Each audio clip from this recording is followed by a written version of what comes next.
Hello, everyone. Welcome to another edition of Discover Trempealeau County. And we're not traveling too far away today for our show, but today on Discover Trempealeau County, we're going to be learning more about WTCO. You may have known it at one time as TCC TV, but now WTCO. Incredible resource here in Trempealeau County. They're the folks that produce, tape and produce Discover Trempealeau County and all sorts of other incredible programs that you enjoy. So again, we're here at the Trempealeau County Courthouse. Just a little FYI, we've got some construction going on in the courthouse right now. They're building the new Justice Center. So, if during these interviews you hear some loud noises and some vibrations, that's what's going on. So again, join me, Rob Grover, Trempealeau County's Economic Development and Tourism Coordinator, as we discover Trempealeau County.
All right, everyone, we're down here at the WTCO studios where a lot of the incredible programming gets produced. You guys are, obviously you make programming all over Trempealeau County, but a lot of it happens right in-house here, and we're joined by the WTCO director, Derek Westby. Derek, thank you so much for taking some time to be on Discover Trempealeau County. You're usually behind the camera and in the editing studio and working with the guys on everything else. So it's kind of fun to be able to have you on camera and talk a little bit about WTCO. Yeah, thank you. Yeah, definitely.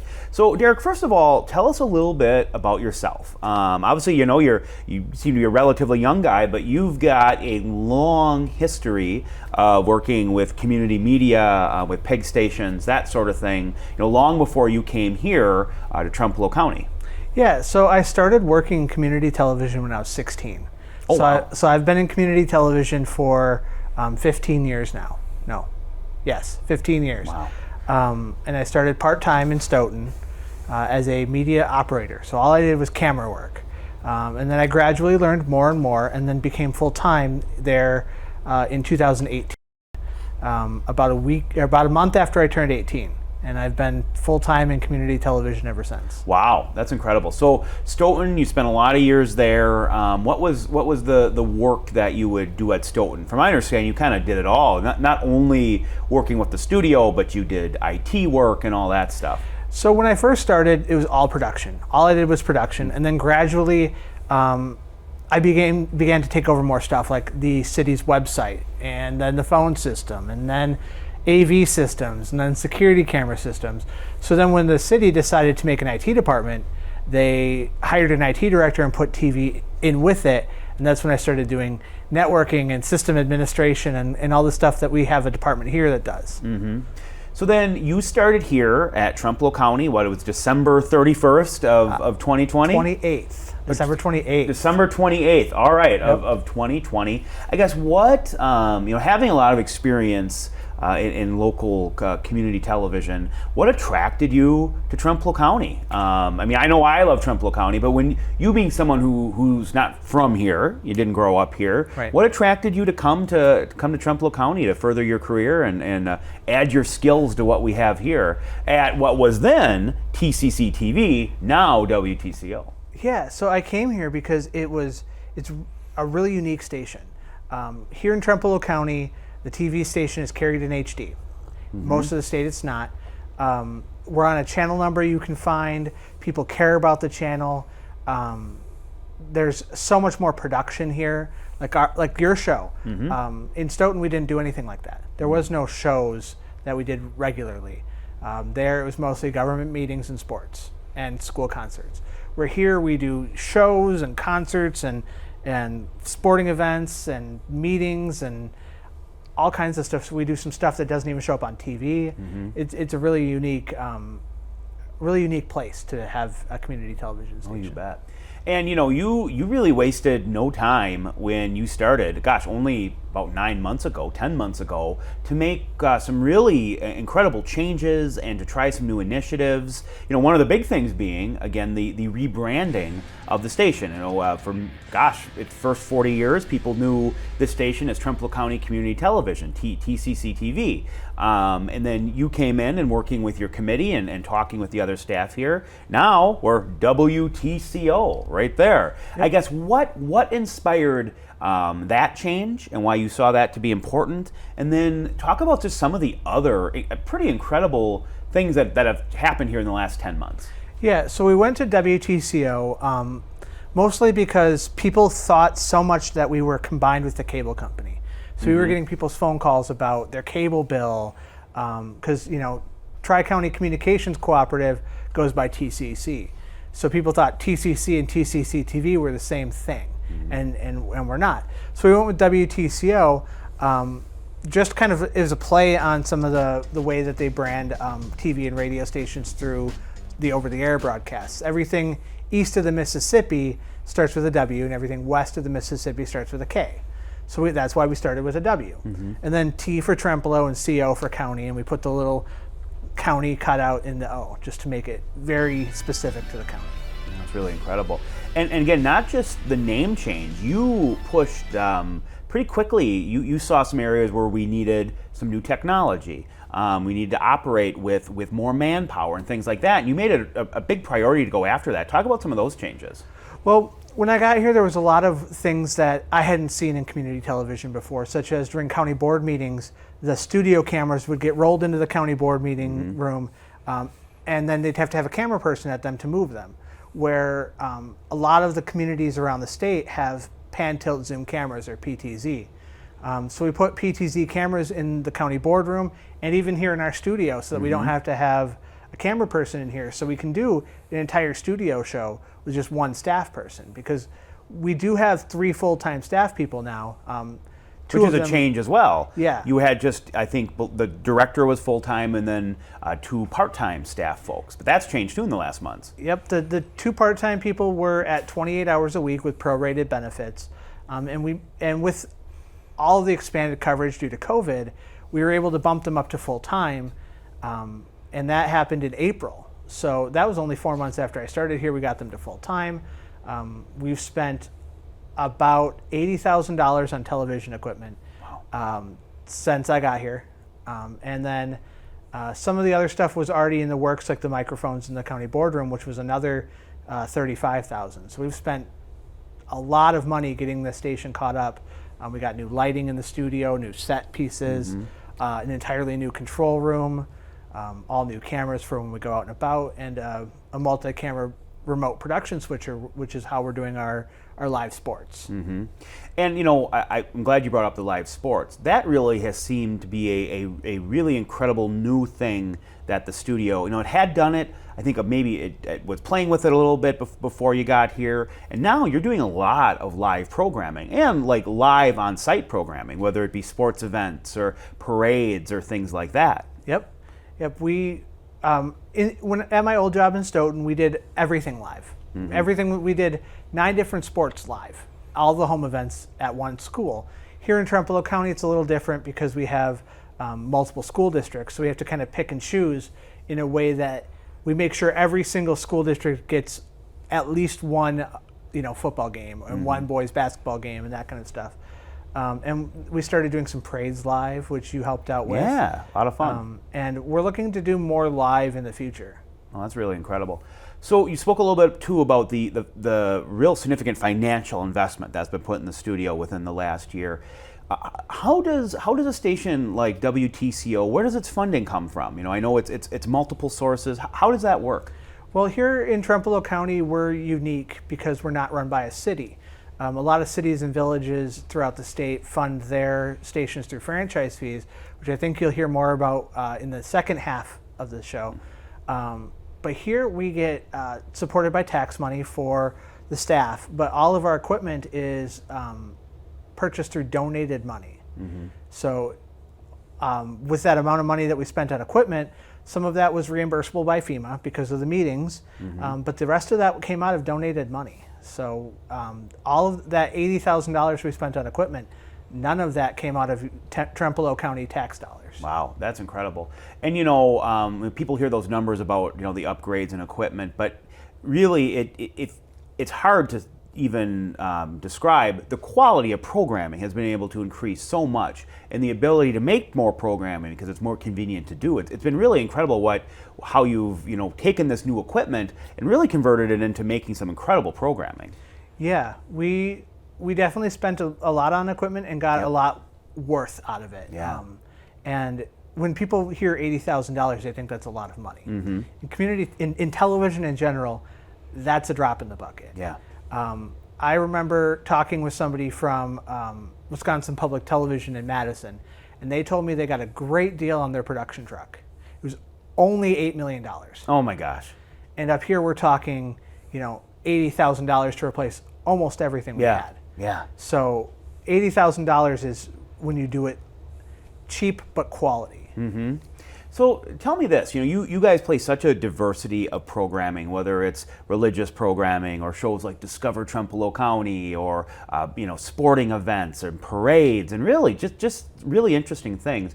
How do you go about deciding, you know, what kind of programming you're going to do? Now, I know a piece of it, a lot of it comes from the public, you know, folks that want to do a show, that sort of thing. How do you decide, well, we're going to do a show on this or we're going to cover that? Because again, you only have limited time and you only have limited staff that you can do these things. Well, a lot of what we pick to tape in the community is what we think people would want to see. We're not taping birthday parties or graduation parties or any of that kind of stuff because that doesn't have a broad audience.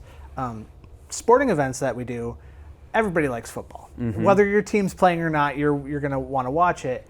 Sometimes we partner up with WHTL for our football games and basketball and that kind of stuff.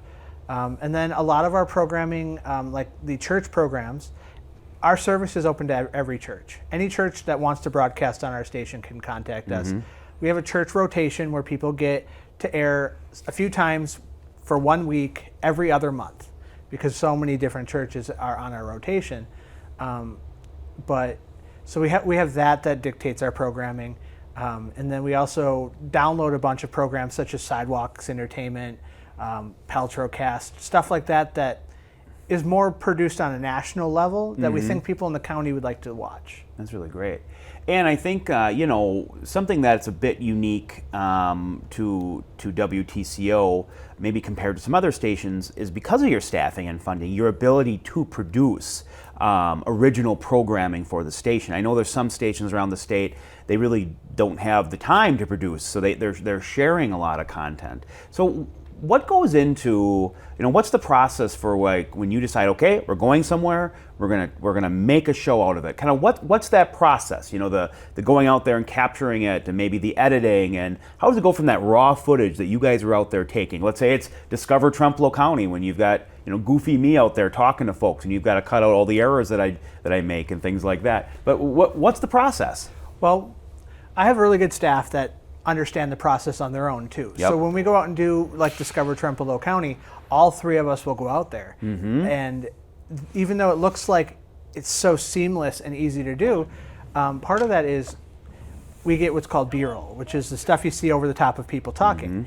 And do you imagine there'll be some B-roll when folks see stuff, you know, like when we're talking, they'll be seeing some videos at some point during this program. That's B-roll, right? Yes. Yeah. Yep. So when we were talking about the lights, there'll be a video of the lights. Yeah. So when you were at Timber Ridge doing your winery thing, we got lots of B-roll. We even got drone footage, everything that we can just splice in over the top of any little hiccup in how you talk or how your guest is speaking, or when you're talking about something. Like you did a whole segment on where they were bottling the wine, and nobody saw you during that entire segment because it was all video of the wine. Yeah. So when we go out and produce a show like Discover Trempealeau County, we try to get the same amount of B-roll as we do the interview, so that we have tons to pick from.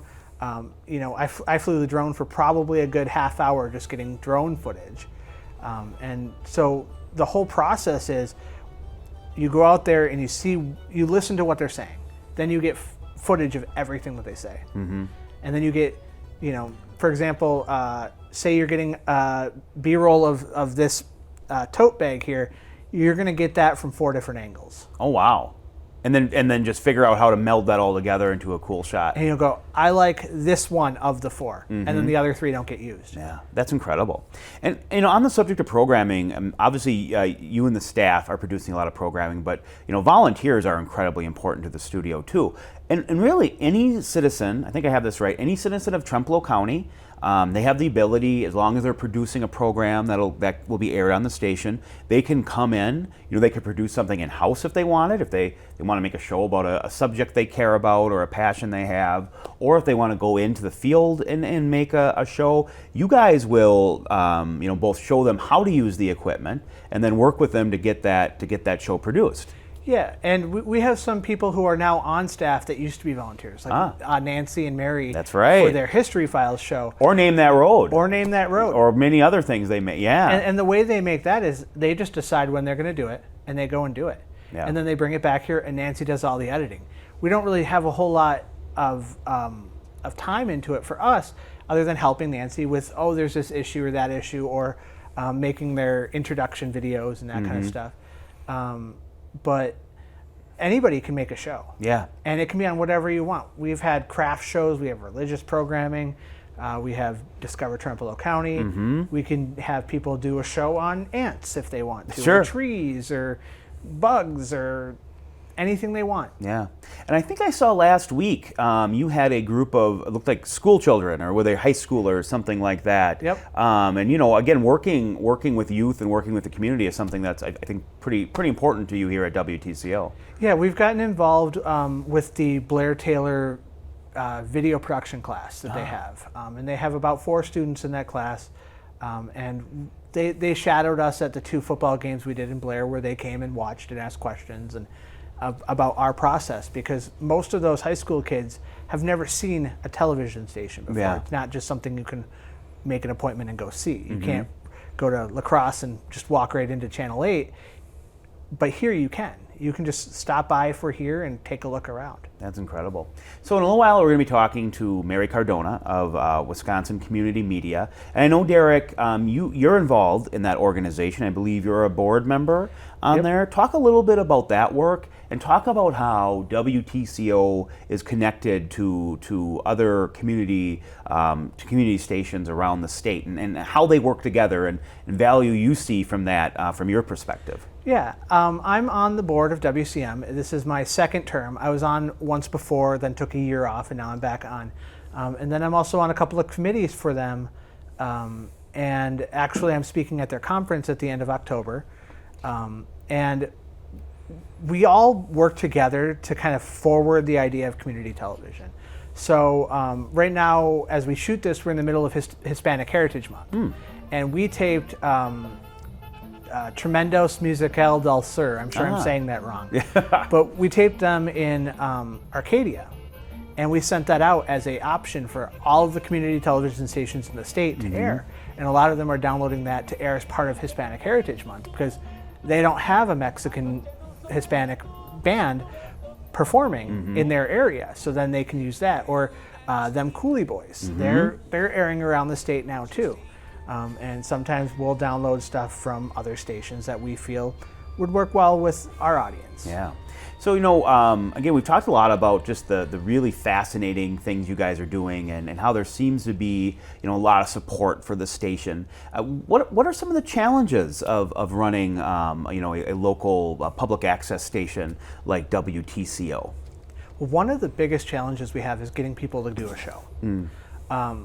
Because we have all the equipment to do it, we have the staff to do it, but it's really hard because, like, for example, we have Senator Jeff Smith, and he's a Democrat, but we rarely get, like, the Republicans to come in to do a show, and then people try to tell us that, we favor Jeff Smith. Well, if Pronchinski comes, we'll do a show with him. Yeah. We'll do a show with anybody. Yeah. And it can be either side of the topic.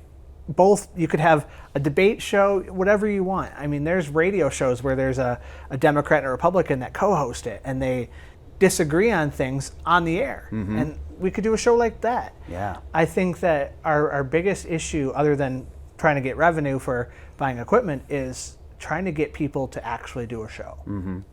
Yeah, because you hit it on the head. I mean, so much of the mission of a station like this is to engage the public in the programming. But I also think it's pretty clear that you all, as a department and working with your committee, you really do strive to have a really broad sort of group of things that you cover, and issues you might talk about, and passions that people share. I think most viewers would think you guys do a great job at that, but boy, it could always be enhanced by more members of the public coming in. If someone from the public wants to make a show, where do they start? Just give you a call, send you a message? Yep, they can call us, they can email me, they can tweet us, they can Facebook us, anything. Yeah. We have all kinds of ways of getting messages to us. So, and we'll ask this of Mary as well on a statewide level in our next segment, but what do you see the mission or the purpose, or why are stations like WTCO so important? Well, the biggest thing is government transparency. The more meetings we can put on TV, the more transparent the government is, because you can literally watch every single word your representative says. Where in a lot of places that don't have that, all you have is the minutes or the newspaper, if you have a newspaper.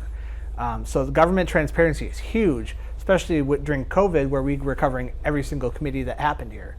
And then the other mission is just to let people have their free speech. I mean, yeah, you still have to follow the FCC guidelines on what you can and can't say on TV and all that kind of stuff, but it's freedom. I mean, you can come here and have your message, no matter how insignificant you think it is, go out to the entire county and a little into Jackson County and Eau Claire County as well. The TCC isn't just in Trempealeau County.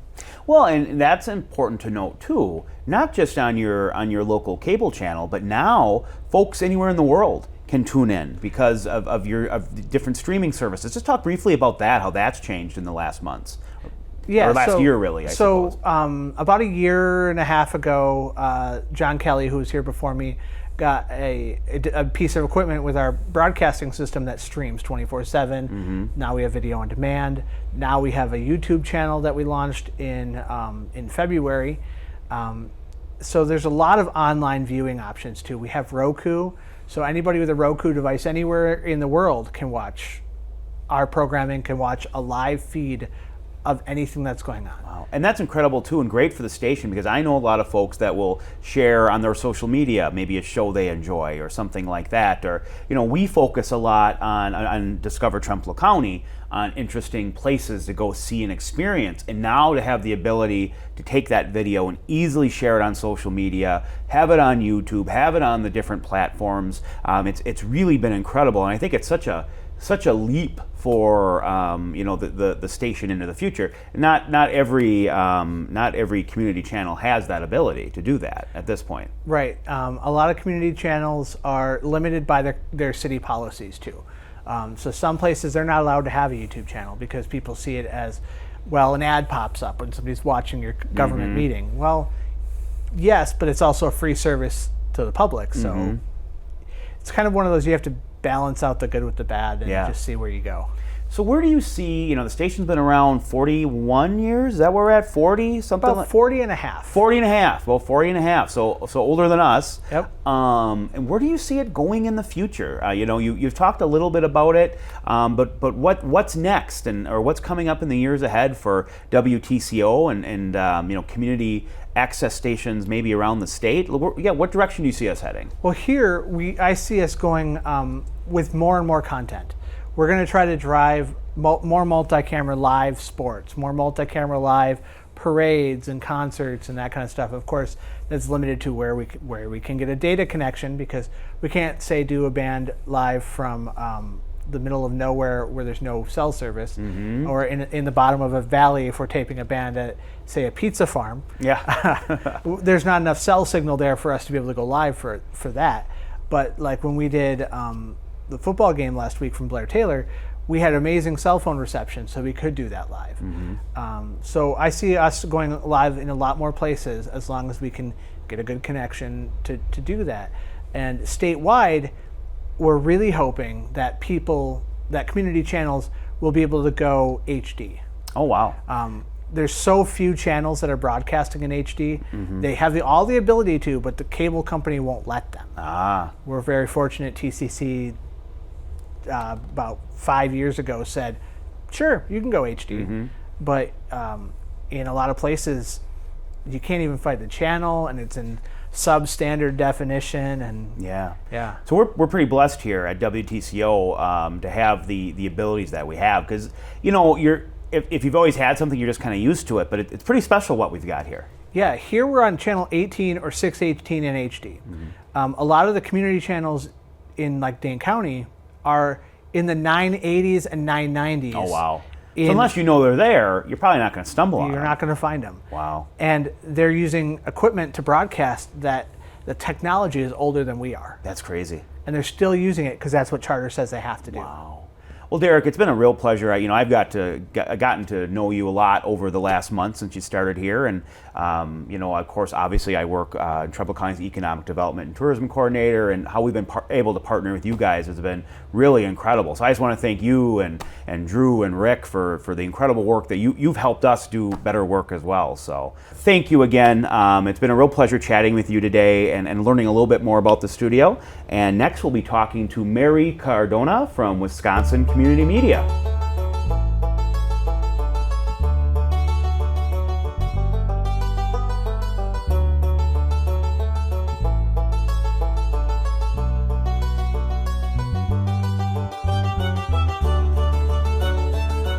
All right, so we've been discovering WTCO, learning all about it, and now we're talking to Mary Cardona of the Wisconsin Community Media. That's right. Yes, and Mary's going to tell us a little bit about Wisconsin Community Media, how stations like WTCO are connected to other entities around the state and all that. So Mary, thank you so much for being with us today. Thank you for inviting me. Yeah, so now I understand you took the drive up from Madison today. Yes. Yeah, and so tell us a little bit, firstly just a little bit about yourself. How did you ever get involved in community media? What drives your passion, all that stuff. And then we'll get into a little bit about what Wisconsin Community Media actually is. Well, I'll try to make it short, okay? We don't want to spend the entire time on me, but I fell in love with the concept of public access when I was in college. And at that time, cable television, it was in the last century. And the exciting thing about cable was that it gave people in a community the opportunity to use television to speak to their community. And so it wasn't anything that would be funneled through the broadcast networks. It was something that the community had control of and could use to benefit their community, to talk about issues, to showcase their government, to showcase the arts. And to me, that whole idea of being able to control the media on a local level was exciting. It was really exciting. And I was a political science person, and I got a degree in political science, and ended up going back and got a master's in communications and focused on PEG television and on cable, and sort of the rest is history. I've worked in one way or the other in PEG ever since. I've run an access center, I've done consulting work, and now I work for Wisconsin Community Media, and it's a great organization. Oh, I bet. Okay, well, tell us a little bit about Wisconsin Community Media, and for folks that might not know what PEG means. Right. Let us know about that. Well, Trempealeau County is one of our premier stations. I want to just say that right now. The cool thing about Trempealeau is that the whole system is owned by the county. And so Trempealeau County, now WTCO, I've got to get used to saying that, is truly locally based from this studio all the way down to the lines that come into your home. And that kind of local control is really wonderful. Most of our member stations, and we now have 53 of them, rely on a cable company to carry their channel on the cable system. And so right now, about 90% of the state is served by Charter, or Spectrum as most people call them. And then we've got a number of other mom and pop type or smaller cable systems. And then there's AT&T in some spots, and et cetera. But they all have as their goal to showcase the local community. So a PEG station, PEG is short actually for Public Education and Government Access. So it really encompasses the three things that we do. We try to bring in the public to talk about what they want to talk about. We work with the schools and look at high school sports or school board meetings or the issues around education. And then of course we cover local government. So our 53 stations are all a little different. Some have more emphasis on government, others more on education, and some are more community-based. Interesting. So you alluded to this, at WTCO here in Trempealeau County, the media center, of course, is owned and operated by Trempealeau County, by the government entity, and of course, then our incredible staff that work here, our county employees. But I guess there's a lot of diversity around the state of how these centers are run. How in general are they run? Who are the people running them? Yeah, in Wisconsin, it's mainly city departments. Way back when I first started, cable companies oftentimes would manage these PEG stations. And over time, the cable companies got out of the business. And in fact, just in the last 6 years or so, Time Warner was sort of the last company in Wisconsin to get out of the business. They used to have a channel that served the Fox Valley and Green Bay. And they gave that to the city of Green Bay about 6 years ago to manage. They were the last ones. But otherwise, I would say, by and large, we're talking city departments. And so, of course, most of our members now have a focus on city government. Which is great. I mean, I think transparency in local government is one of the key things that we do. And we want people to know about what's going on in their communities from that kind of political issue standpoint. But we also think it's important to hear from residents as well. And it's gotten to be a little harder because the budgets, city budgets are getting tighter. We don't get as much support from the cable companies as we used to, especially since 2007. So the part of the PEG equation that focuses on the community and residents maybe coming in and even learning video production and doing their own shows, that part of the equation of PEG has kind of atrophied over the years. Do you think with the pandemic, and I know we saw this here in Trempealeau County, do you think more folks maybe are seeing the value of these PEG stations like WTCO? I think about the scenario we had here where, of course, during the pandemic, meetings went virtual. There was a lot of fear of people gathering in groups, and of course we're still going through that. But here in Trempealeau County, if you still wanted to see what your county board was doing, you wanted to know what a county committee was doing, you wanted to know what was going on at many of the city and village meetings, things like that, you still had access to it, which is incredibly unique, especially in a place like a rural county, like Trempealeau County. Many rural counties don't have it. So do you think with the year that we've had, there's some folks seeing the value in these PEG stations in a way maybe some hadn't in the past? Because I sure feel like we have seen that here in Trempealeau County, both from our political actors and citizens that, again, would have had no access to these decision-making activities if it hadn't been for WTCO. Right. I think so. And I'm very proud of all of our stations that really stepped up to the plate. And I think, local governments became much more aware of what all goes into creating a good production and the technical aspects of these things. It's very involved. And when you say, okay, start, don't just cover 3 meetings a month, now cover 15, it was a Herculean effort on the part of a lot of these staffs to do that. And I've seen many cities since add to their staffs, expand hours, provide more equipment to these to the effort because they saw how important it was. And it's not only it was not only a government transparency issue, but it was a safety issue. It was a public safety issue, and to make sure that people could continue to run their governments and yet not get sick. And so it was a pretty fundamental service that I think our PEG stations offered their communities, and I'm really, really proud of them. Yeah. So are PEG stations now? Is this a uniquely Wisconsin concept? Do we have them all over the country? Are with Wisconsin Community Media? Are there organizations like that in all the states? How does all that work? Yeah, PEG is national.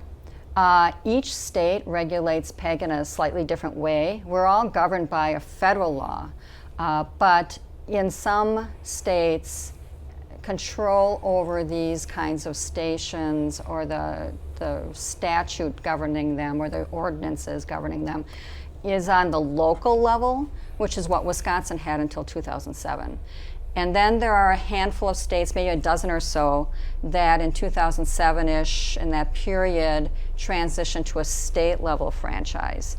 And those states that transition to a state-level franchise tend to be less supportive of community media than those who stayed with it on the local level, primarily because of stronger enforcement on the local level and an insistence by locals that the cable companies serve community needs. And what happened when you moved it to a state level and just said these are the rules, this is how you're going to operate, what happened in a lot of states is that it lost that connection to community and what communities needed, and they also lost enforcement powers to make sure that companies were abiding by the statute or their franchise agreements. So anyway, so it varies. For example, in the Northeast, there are states that dedicate all of their franchise fees to PEG, whereas in Wisconsin, we get a franchise fee, but the city gets to determine how that franchise fee is spent. Now, for those that might not understand what the franchise fee is, explain that just a little bit. So when a company comes into a city, they pay a franchise fee to the city to use their easements to run their wires either underground or overground, and that's called a franchise fee. So it's basically a fee for using the right-of-ways in the city, or the rights-of-way in the city. In Wisconsin, when we went to a state-level law, cities retain those franchise fees. They call them video service provider fees now in Wisconsin. They retain them, and those fees, as always, can be used for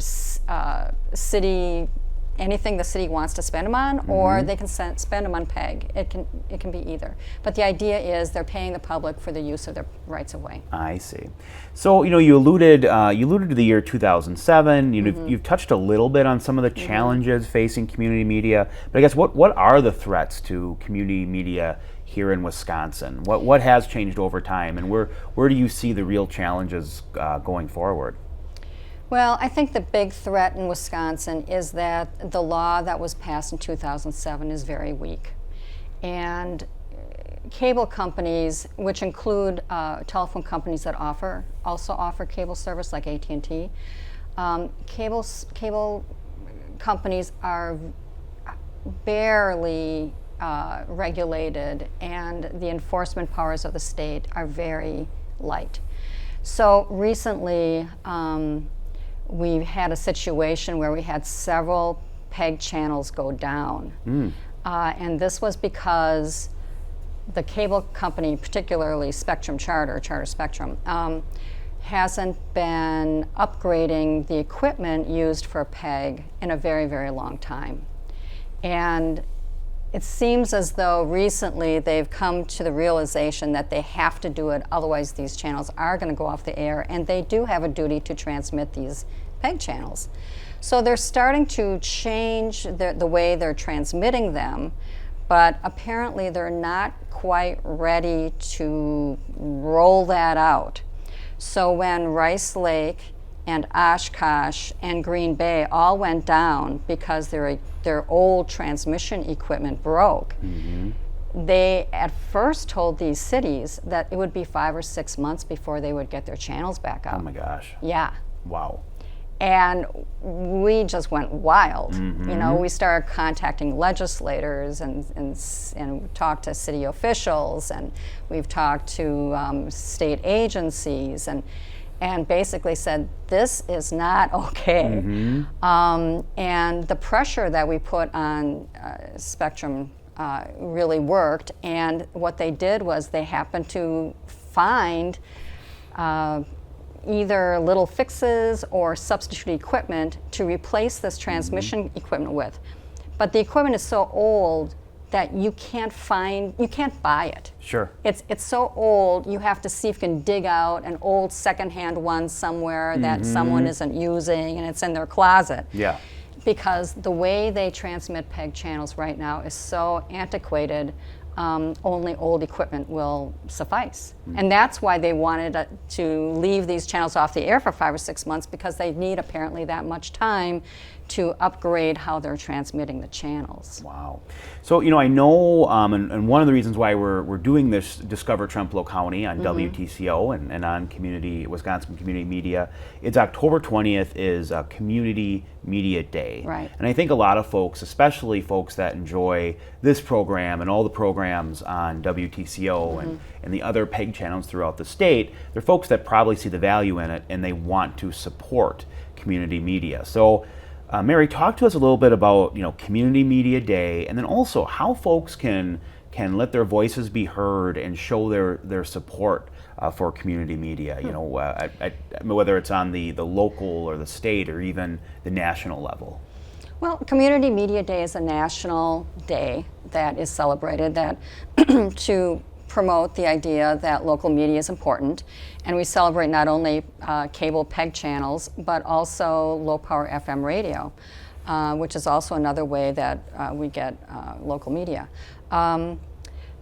We do a variety of things. We'll have programs. We do Facebook posts and Instagram posts and things like that to celebrate Community Media Day, but it's just another way to kind of highlight the fact that there are these community media stations out there.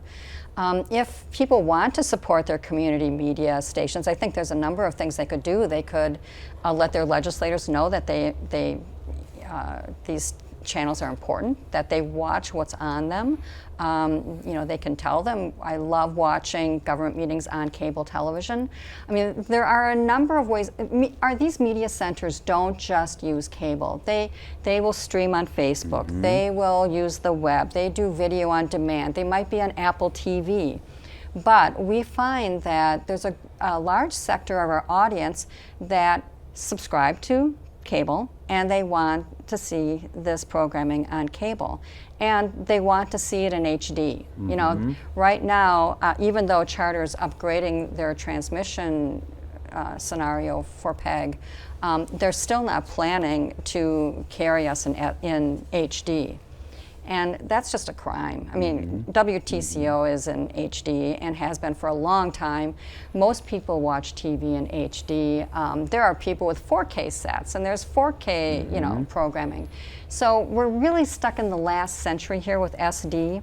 And so one of the things, if you're asking what can people do, you could say, hey, I like watching my cable television. I like watching, you know, my local programming on cable TV, and I want to see it in HD. That would be a great help to us, because that is what we're really pushing for right now on the state level, as well as some language that will hopefully, you know, make sure that the equipment that we are given to use to transmit, you know, that it's solid equipment, that it's good equipment, that if it does break down, that it's fixed quickly.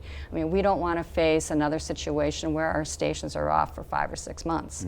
So between the equipment and then HD, though, that's what we're really pushing. So if you want to help, call your legislator and say, cable local cable TV and HD. Mm-hmm. That's what we're going for. Yeah, that'd be great. Like you said, WTCO, we really are lucky to have a great partnership Right. with TCC and the county, and yeah, it'd be great to see that for more of the pig channels around Right. the state. Right. Well, you sort of just talked about this, but in our final minutes together, what do you see the future of PEG channels, of Wisconsin community media? What do you see coming up in the future? How do you think these incredible stations and resources will continue to adapt over the years to come? Because certainly they've adapted from when they first started. I think WTCO is about, I think we just had our 40th anniversary not so long ago, and of course it's evolved in many ways. So Right. where do you see community media going in the years ahead? Well, as I said, we've already adapted quite a bit. So we call them PEG stations, but I've been calling them PEG stations, but really we've evolved to call them media centers, because we not only carry programming on cable television systems, but we also are using the web with video on demand. We also are on Hulu or Apple TV so anyway, so we do distribute in a lot of different ways already. So that's one change that has happened over the last decade, I would say. But the other thing is we're very dependent on cities for funding. And that is a concern, because cities they have a tough row to hoe with funding, and it's tough. And so what we've just, we're very excited to announce that the WCM has formed a new nonprofit called the WCM Program Fund. And what the Program Fund is going to be doing is leveraging all of the resources we have in these PEG media centers and combine that those facilities with the production technicians that we have, with nonprofit organizations, with individuals, and with funders. And what we're trying to do is build up our capacity to produce programs about communities and about community issues. Maybe programs that cities have tended to leave behind because they just don't have the time to do those sorts of shows, especially when you're doing 20 government meetings a month now. You may not have the time to really go out and do those community stories. So what we're looking for the fund to do is to find topics, find issues that have more of a regional scope, that might appeal to many cities, and so that many of our media centers would want to play this programming because it's of interest to them. Like, it could be about the Central Sands area and the water conditions there. It could be about economic development in the Fox Valley region. It could be just a range of issues that not really necessarily state level, because we have something called WSI for that, but we're looking at regional kinds of things that people would want to hear about, and then find funders and people to get involved in producing those programs. Very interesting. Yeah. So Mary, if folks want to learn more about Wisconsin community media, if they want to learn more about how they can help, or more about the WCM Program Fund, all of those things, what's the best way to learn more? I think just go to our website and just put in Wisconsin Community Media, and you'll be at our website, and it's chock full of a lot of stuff. I probably need to pare down. And you guys are on social media as well, you said? Oh yes, we're on Facebook, we're on Instagram. Wonderful. Yeah. Great. Well, Mary, thank you so much for taking the drive up to Madison to be with us today. Again, it's Mary Cardona from Wisconsin Community Media, and we just really appreciate learning more about just how these stations are connected together, and how they share a goal that isn't just for Trempealeau County in our community, but they're serving really a role that is both a state and a national priority. And hopefully this will inspire some folks to get to learn more and support the stations any way they can. Right, and I should really just say one more thing, and maybe I didn't emphasize this enough, but many of these media centers would love to have people come in and say, I want to help. And if you want to learn more about television production, they have internships. We're looking for high school students, college students. It's a fabulous way to learn about the industry in television production if you're interested. That's great. Well, and I should add, too, that's exactly how I got involved. Back in high school, that's right. I got involved in producing a show here at, Yeah. it was TCC TV then, WTCO now, and yeah, the rest is history. Yeah. So it really is. And it's incredible, the programming that the volunteers do make. Yeah. And they know the issues in the community, and often it really doesn't matter what your interest in. If you're willing to put some time into it, you can make a show probably for one of these channels. Oh yeah, I mean, one of my favorites from your station is History Files. Yes. Yeah, oh, that's a fun one. They are fabulous. Yes. Yeah. Yeah, they do so- a great job. Yeah. Yeah. Well, Mary, again, thanks again. We Yeah. just really appreciate you taking some time with us Yeah, today. thank you.